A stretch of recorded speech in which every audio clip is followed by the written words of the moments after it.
Irrationnel. Et à l'opposé de cette Grèce qui va mal, l'Europe du Nord, elle, affiche sa bonne santé, le Danemark notamment, une économie florissante, un taux de chômage faible, des impôts élevés et un pays où l'on est, dit-on, les plus heureux du monde. Alors quelle est la clé de cette réussite? Eh bien vous allez voir que tout repose sur la notion de confiance, de l'école à l'entreprise. Carnet de route signé Alexia Mayer et Pauline Juvigny. Ce matin-là, dans sa poussette, le petit Elias, 1 an, termine seul sa sieste sur le trottoir. Pour sa mère, c'est une tradition car le froid est bon pour sa santé. Si les enfants sont dehors, c'est que la question de la sécurité ne se pose jamais ici. Pourquoi y a-t-il autant de bébés laissés seuls à l'extérieur au Danemark? Je pense que c'est parce qu'il ne se passe jamais vraiment rien. On n'entend jamais dans les journaux de mauvaises nouvelles. Donc ce n'est pas vraiment une prise de risque. Nous voici au Danemark, un pays où la société est basée sur la confiance.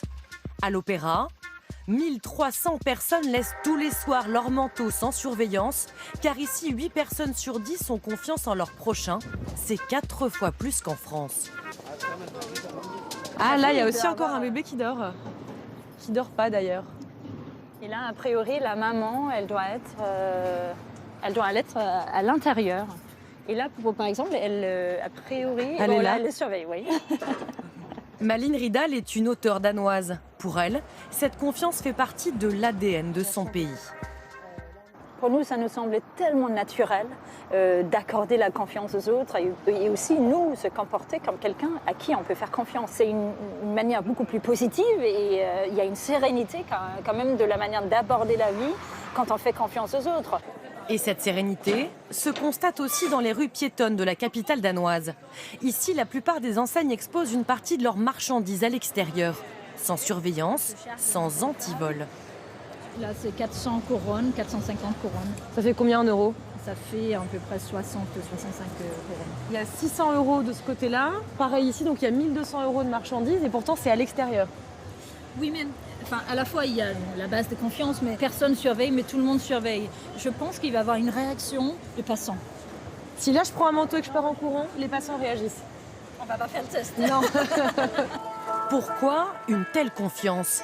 Ce pays de 5 millions d'habitants fonctionne comme une tribu, un groupe uni, une société égalitaire.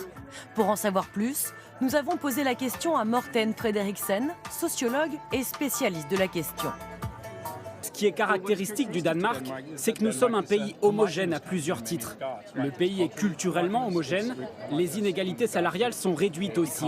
Donc les gens pensent se comprendre, se connaître fondamentalement. Et c'est l'explication du haut niveau de confiance. Les gens pensent connaître les envies et les intentions des autres. Et la confiance, cela s'apprend très tôt. Dans cette école, dès l'âge de 8 ans, la récréation se passe en plein cœur de Copenhague. Les élèves traversent seuls la rue pour jouer à l'extérieur, car ici, ils sont responsabilisés dès leur plus jeune âge. Hello. Bonjour. Bonjour Alexia. Merci de me recevoir. On commence? Oui. C'est l'heure de classe. Maintenant. Ok. Est-ce que vous vous souvenez du sujet du jour? On parle de quoi aujourd'hui? On parle de confiance. Une fois par semaine, les jeunes Danois abordent des thèmes de société en classe, et ce, dès le CP comme ici. Ces discussions d'1 heure développent très tôt leur empathie.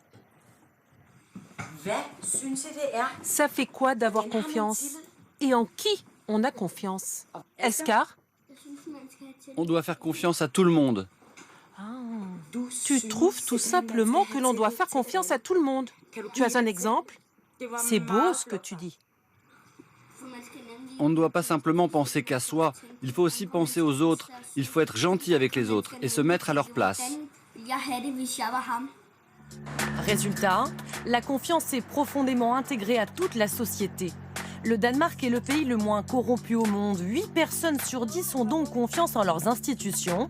Et conséquence inattendue, les Danois sont enchantés de payer des impôts, même très élevés. Pour le comprendre, nous sommes allés rencontrer cette famille. Merci de me recevoir. Merci Je suis en train de préparer le dîner. Klaus Krad et Merete Reinholdt sont imposés à 47%.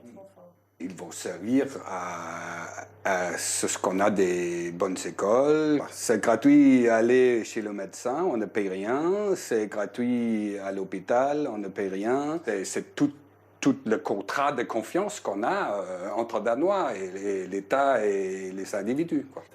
Un contrat de confiance qui pourrait même se transformer en bénéfice. La majorité des entreprises danoises l'ont compris. Bonjour. Bonjour. Bienvenue. Merci. Dans cette entreprise de programmation informatique de près de 100 personnes, pas de contrôle des horaires ni de l'efficacité des salariés. Au Danemark, la majorité des entreprises appliquent ces rapports de confiance au travail. Pour Jacob Stempe, le président, c'est la clé d'une bonne productivité. Dans une entreprise basée sur la confiance, pensez-vous que vous puissiez gagner plus d'argent et que les employés sont plus efficaces? Je pense sincèrement. Je pense que nous avons plus de facilité à garder nos employés et nos clients ici, parce qu'ils sont plus contents.